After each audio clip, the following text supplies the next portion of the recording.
Hey Tubes, here's an update on them two Craftsman lawnmowers I got about a month or two back for nothing. This here's the Kohler. That has a problem. Over here's the Briggs. The Briggs was no problem, started right up. Even had good battery and everything, no problems at all, started right up. But anyway, the problem over here with this one here is has a fuse in it. I mean, if you see the fuse down there, 15 amp fuse. Anyway, anytime you turn a key on, it would blow, you know, dead short. So I hate wiring problems, but anyway, I started searching it out. I checked the wires. I didn't see anything bare, nothing touching ground. So I followed the wires, even this wire here, that actually went under the mower. I pulled it out. You know, that goes to the seat and the safety switch back here. And to the battery, just grounds out. So all this is a ground. So I took that and just made sure that was nothing bare. So everything from the front to the back is good. And what you got here is this is going to be a long video, so I'm going to try and race through it for you. But it has three relays. I took them all apart, checked them all out, and they all look good. And this here's the ammeter. I just jumped them wires, eliminated that problem.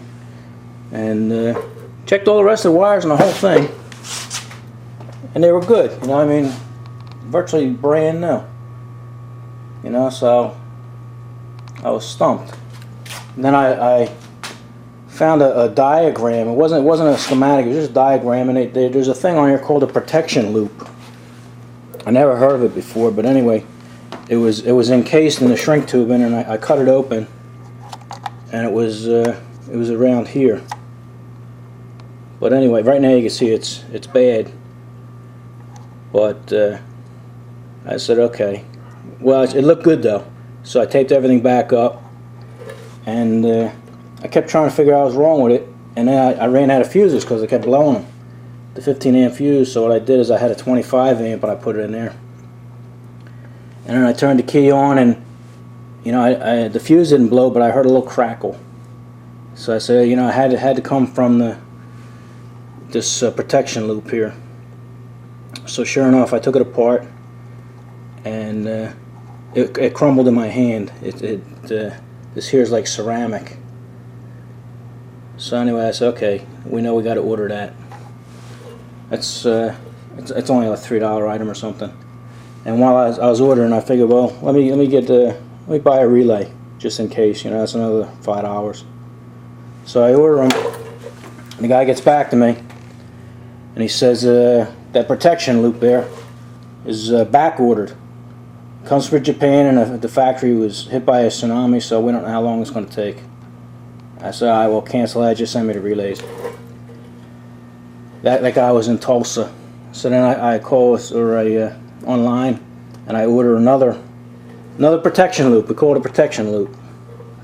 I think it's the number is 141490 or something. It's on 1,000 different models. Thousands and thousands of these things are made, so I figure I shouldn't have any problem getting it. So then the guy calls me, and he says, he goes, we don't have it, it's back ordered. So I was like, all right. And I got a local place here. It's about 12 miles away, and I brought the part number to him and everything. He says, oh yeah, we should have it. Let me go check. So he goes in the back, and he comes back to me. He says, it must be a pretty new mower. He says, we never had to get one of these. I said, well, actually, it's a 2000. He says, well, it's probably nothing special. It's probably just a diode. And I'm thinking, you know, I said, you're right. It sort of looked like a diode, you know, but I wasn't thinking. So then the guy says, you could probably just go to Radio Shack and pick them up. So I said, all right. So then I came home and did a little research, and I found a wiring diagram for this, and sure enough, that's what it is, a diode.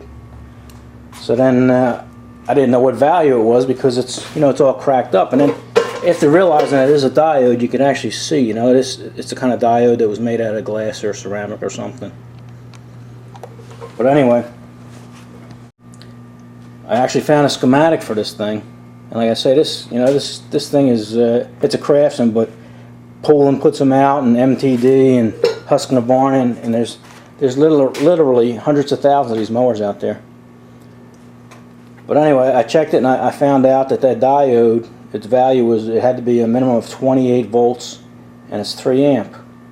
So I was looking in, in all my electronic books and I really couldn't find anything close. So then I said, well, this other mower here has the same wiring harness and stuff. I checked it and sure enough, I'll turn the light on for you. It did. So then I went through the shrink wrap here. I don't know if you can see this.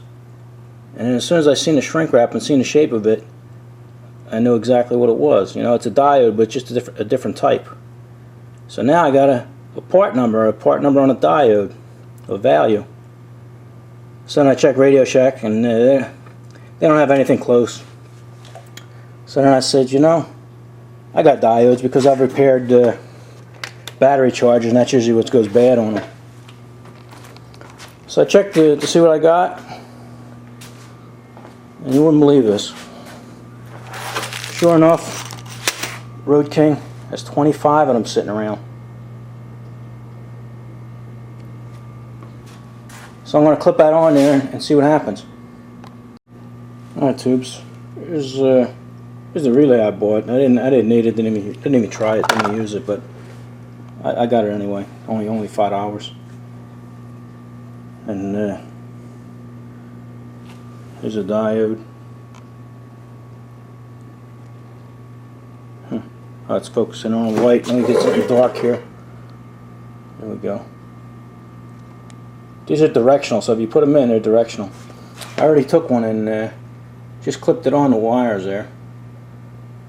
I don't know how well you can see it.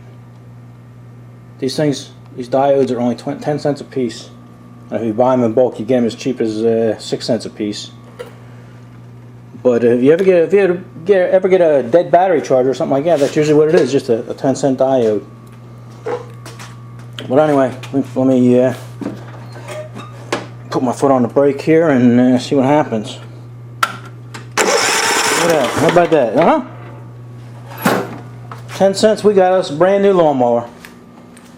So I got to rewire. I got to send all them wires back to where they were at, and we shouldn't have any problems with this. We'll have ourselves a brand new Kohler. Alrighty.